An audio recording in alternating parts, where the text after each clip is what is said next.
كاتێ باسی خەشیە ئەکرێ باسی خوشوع ئەکرێ یەکەم شت بێ بە خەیاڵی ئینسانە ئەوەیە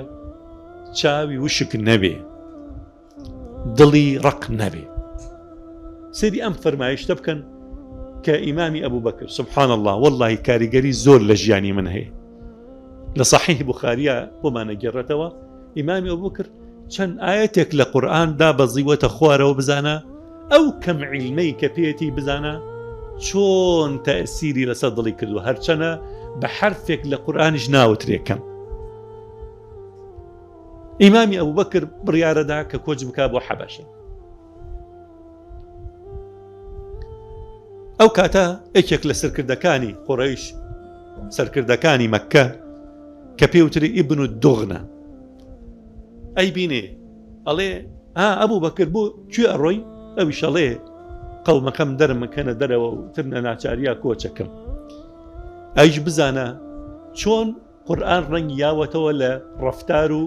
گفتاری ئەم ئیمامی ئەبوو بەکرا.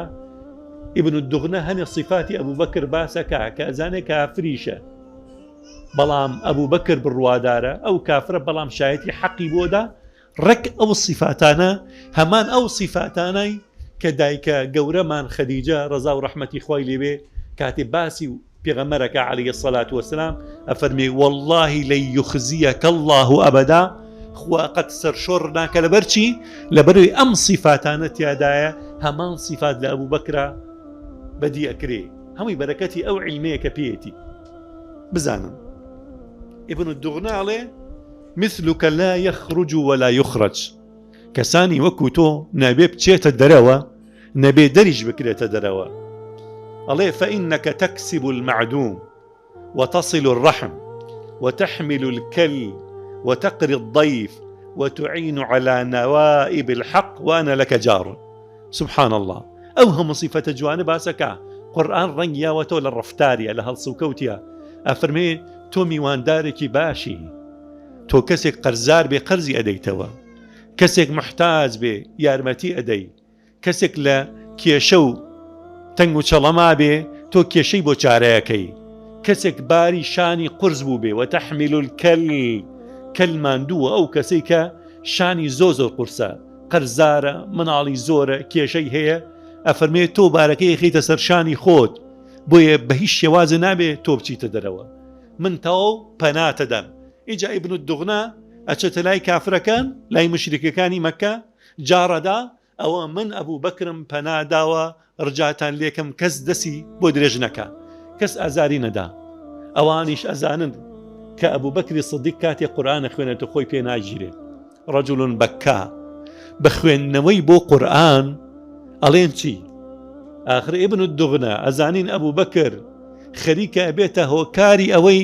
ژنەکانمان ڕۆڵەکانمان لەدەست بدەین هەمویان ڕاکێشێ بۆ خۆی هەر ئەوەنە لای کەعبا قورئان خوێنێ ژن و ڕۆڵەکانمان کۆ کاتەوە خەریکە تووشی فیتنەیانەکە بڕواداری بەلای ئەوانە فیتنەیە.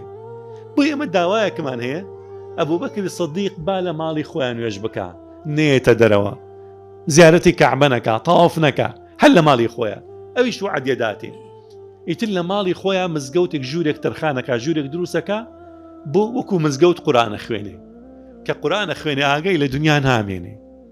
ئاگەی لە دنیا نامێنێ. جا سەیری عیبارەتەکەی بوخاری بکەن ئەفەرمێ فيتقصفن عليه سبحان الله باسی ژنەکانی قوڕەیشەکە ئەڵێ قەسف چۆن هێرشێکی گەورە بە شاڵاوێک هێرش ئەبرێتە سەرت زۆر بە چڕوپڕی زۆر بە توندی ئاوا ژنەکان و مناڵەکانی قوڕەیش ئەڕۆشتن گویانەگەر بۆ کێ گویانەگەر بۆ ئیمامی ئەبوبەکر کە قورئانی خوێند. ئەو کاتە یعنی خەیەگرن ئەڵێن ئیبن الدوغنە ئەوە تا خەریکە نژین و مناڵەکانمان لە دین وەرەگێڕێ وازی با بڵێ یان ئەبێ قورئان نەخوێنیان پەنا کە لێبسەنەرەوە ئەو کاتە پەنای لێسەنێتەوە. باشە ئەمە چۆن ڕەنگیاوەتەوە لە دڵنەرمیە لەوەی کە چاوی وشک نەبێ. ئێستا وای لێ هاتو داخی داخانم حتا علم زیاد بێ چاو وشکترە بە وشکترە کات